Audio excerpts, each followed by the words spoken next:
بسم اللہ الرحمن الرحیم۔ السلام علیکم، میرے اس چینل پر آپ سب کو خوش آمدید۔ سانحہ کربلا یا واقعہ کربلا، یہ کربلا کی جنگ 10 محرم 61 ہجری و مطابق 9 یا 10 اکتوبر 680 ہجری کو موجود عراق میں کربلا کے مقام پر پیش آیا۔ یہ جنگ نواسہ رسول حضرت امام حسین ابن علی، ان کے حامیوں اور رشتہ داروں کے ایک چھوٹے سے گروہ حسین ابن علی کے ساتھ 72 ساتھی، کچھ غلام، 22 اہل بیت کے جوان اور خاندان نبوی کی کچھ خواتین اور بچے شامل تھے، اور اموی ظالم حکمران یزید اول کی ایک بڑی فوج کے مابین ہوئی، جس کو حسین نے تسلیم کرنے سے انکار کر دیا تھا، جس میں اموی خلیفہ یزید اول کی فوج نے پیغمبر اسلام محمد صلی اللہ علیہ وسلم کے نواسے حسین ابن علی اور ان کے رفقا کو لڑائی میں شہید کیا۔ حرم حسین کے خیموں کو لوٹ لیا گیا اور بالآخر آگ لگا دی گئی۔ عمر بن سعد کی فوج نے کربلا کے صحرا میں مقتولین کی لاشیں چھوڑ دیں۔ بنی اسد کے لوگوں نے لاشوں کو 3 دن بعد دفن کیا۔ واقعہ کربلا کے بعد حسین ابن علی کی فوج سے وابستہ متعدد خواتین اور بچوں کو گرفتار کر کے قید کر دیا گیا۔ بازار اور ہجوم والے مقامات سے گزر کر ان کی توہین کی گئی اور انہیں یزید ابن معاویہ کے دربار شام بھیج دیا گیا۔ جنگ میں شہادت کے بعد حضرت امام حسین رضی اللہ تعالیٰ عنہ کو سید الشہداء کے لقب سے پکارا جاتا ہے۔ محرم کی 10ویں دن حسین ابن علی اور عمر سعد کی لشکروں کا آمنے سامنے تھا۔ ابو مخنف کے مطابق امام حسین کی فوج کی تعداد 32 گھوڑ سوار اور 40 پیادہ تھے، اور امام محمد باقر کے مطابق 45 گھوڑ سوار اور 100 پیادہ تھے۔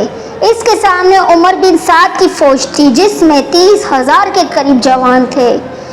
جنگ شروع ہوئی اور حسین اور اس کے ساتھی مارے گئے۔ حسین رضی اللہ تعالیٰ عنہ کی شہادت کے بعد عمر بن سعد کی فوج نے حسین علیہ السلام کی فوج کے 72 ارکان کے سروں کو نیزوں پر بلند کیا اور اجسام پر گھوڑے دوڑوائے۔ جنگ کی وجہ یہ کہ حسین ابن علی نے یزید ابن معاویہ کی بیعت نہیں کی۔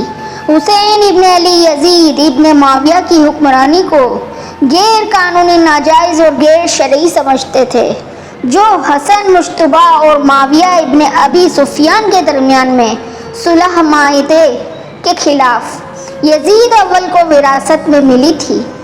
کربلا کی لڑائی کو واقعہ الطف کہا جاتا ہے۔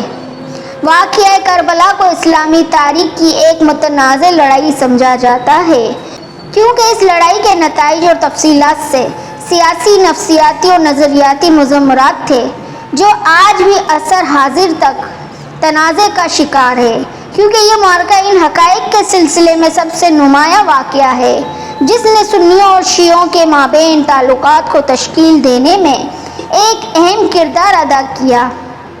پوری تاریخ میں جنگ کربلا اور اس کی لمحاتی تفصیلات شیعوں اور ان کی سب سے اہم ثقافتی بنیادوں میں سے ایک علامت بن گئی۔ محرم 10 یا عاشورہ، جس دن یہ جنگ ہوئی، شیعوں کے ذریعے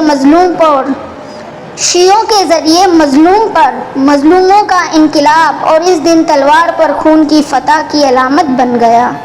اگرچہ اس جنگ کو فوجی نقطہ نظر سے کم اہمیت حاصل تھی، کیونکہ کچھ لوگ اسے حسین علیہ السلام کی بغاوت کی ناکام کوشش سمجھتے ہیں، لیکن اس جنگ نے اہم سیاسی، فکری اور مذہبی اثرات چھوڑے۔ نعرہ انقلاب الحسین شیعہ ثقافت کے انقلاب کے مرکزی عنصر کی حیثیت اختیار کر گیا، اور جنگ، اس کی تفصیلات اور نتائج شیعوں کے لیے ایک عظیم روحانی قدر کی نمائندگی کرتے ہیں، جو جنگ کربلا کو ناانصافی کے خلاف سیاسی انقلاب تصور کرتے ہیں، جبکہ کربلا میں واقع حرم الحسین شیعوں کے لیے ان کے عقیدت مندوں کی زیارت کے لیے ایک مقدس مقام بن گیا اور ساتھ ہی ان کی قبر حاضری کے دوران میں خصوصی دعاؤں کی تکرار بھی حسین علیہ السلام کے شہید کے نتیجے میں ان کی موت کے حادثے سے متعلق مذہبی تحریروں، خطبات، تبلیغ اور خصوصی دعاؤں کا ایک سلسلہ سامنے آیا اور ان کے قتل کے واقعے کو بیان کرنے والی درجنوں کتابیں مرتب کی۔ شیعہ جنگ کربلا کو ایک ایسی درسگاہ سمجھتے ہیں جس میں قربانی، سچائی اور آزادی جیسے بہت سے معنی سامنے آتے ہیں۔ شیعوں کے مطابق اس واقعے کی علامت میں ایرانی انقلاب اور شاہ کی حکومت کا مقابلہ کرنے کے جذبے میں ایرانی عوام کو متحرک کرنے میں ایک کردار ادا کیا تھا۔